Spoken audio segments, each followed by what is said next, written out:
They tried to bury the truth. WWE did everything in their power to erase this moment from existence. They didn't want you to see the pain. They didn't want you to witness the emotional collapse of the tribal chief himself, Roman Reigns, as the bloodline's very foundation was shattered by something no one saw coming, Jimmy Uso's sudden and heartbreaking departure. WWE's top brass scrambled behind the scenes, panicking to control the narrative, to manufacture a version of events that fit their sanitized corporate image, but what actually happened will forever change how you see the bloodline. Because this wasn't just about a contract ending or a superstar walking away from the ring. No, this was about betrayal, suppression, and a deeply personal loss that cut to the very soul of the most dominant family in wrestling history. Roman Reigns, a man known for his stoicism and unshakable authority, a man who has carried the company on his back for years as the face of an empire, was reduced to tears when he discovered the truth, not in a boardroom, not through a formal announcement, but through the same dirt sheet rumors and social media buzz that the rest of us did. Imagine the indignity. The head of the table, the leader of the bloodline, found out his own cousin was gone through second-hand whispers. That level of disrespect shook him to the core. Inside his private locker room, Roman's silence was deafening. He stared at his phone, rereading the same headlines over and over, his hands trembling. Then something broke. The fury erupted. He hurled his phone across the room, smashing it into pieces. He flipped tables, knocked over chairs, scattered championship belts, and destroyed everything in his path.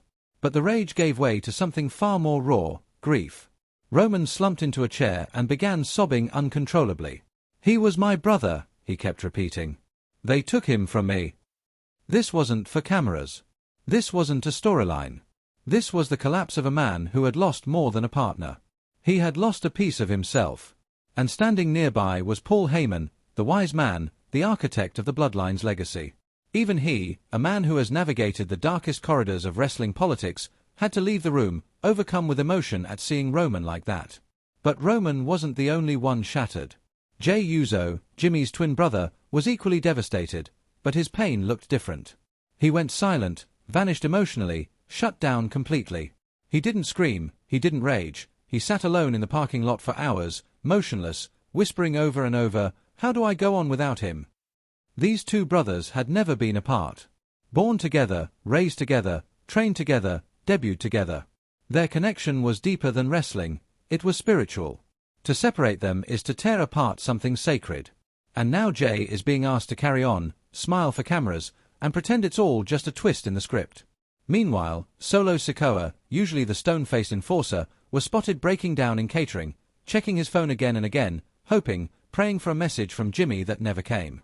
The weight of keeping the family together was suddenly thrust onto his shoulders, and even he couldn't pretend it wasn't tearing him apart. Jacob Fatu, who had only recently joined the bloodline, looked lost.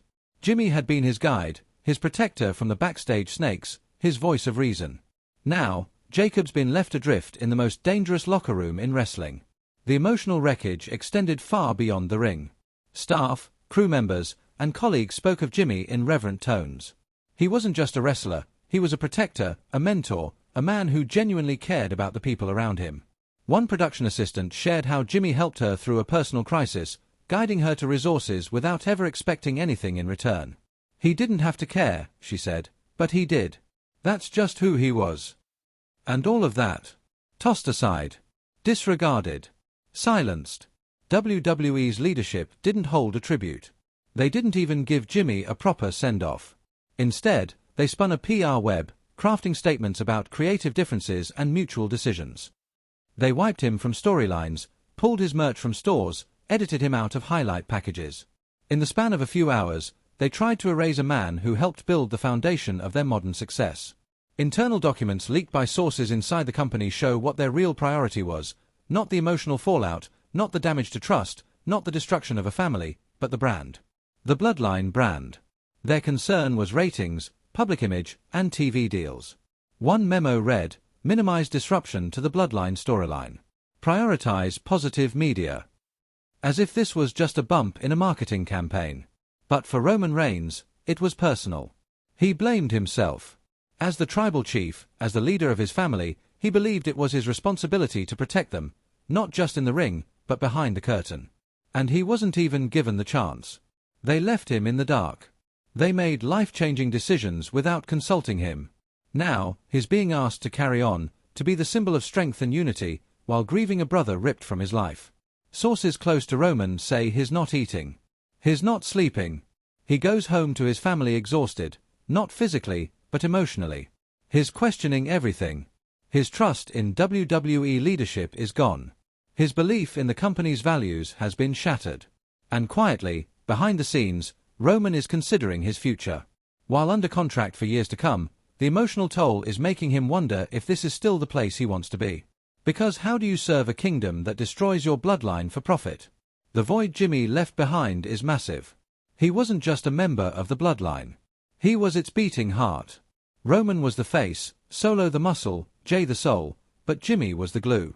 The one who kept peace, who fought for his brother's screen time, who mentored the next generation. Wrestlers who grew under Jimmy's wing are questioning if their loyalty is worth anything. The locker room is shaken. And the fans? They're furious. The hashtag #JusticeForJimmyUso is lighting up social media, uniting fans across promotions in outrage. AEW fans, NJPW fans, even those who rarely watch wrestling, are standing behind Jimmy.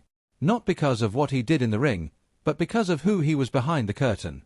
And the fans aren't stupid. They see through the spin. They know this was a betrayal, not just of Jimmy, but of Roman, of Jay, of every fan who believed in the bloodline. Jimmy and Jay changed tag team wrestling forever. Their chemistry, their innovation, their raw authenticity turned every match into a moment. And Jimmy? He was the unspoken hero. A master of facial storytelling, crowd manipulation, and ring psychology. He made you care. And now, the bloodline's future hangs in the balance. Jay's solo run is uncertain. Can he thrive without the other half of his heart? Solo and Jacob Fatu are capable, yes, but they can't replicate the history and soul Jimmy brought. And Roman? Roman is breaking silently, every time he walks down that ramp pretending everything's okay. His heart is somewhere else. His mind trapped in the moment he read that headline. WWE executives think this will pass. That the machine will move on. But they've underestimated what Jimmy meant, not just to the locker room, not just to the storylines, but to the spirit of what makes wrestling real. They destroyed something sacred. For what? Control. Ratings.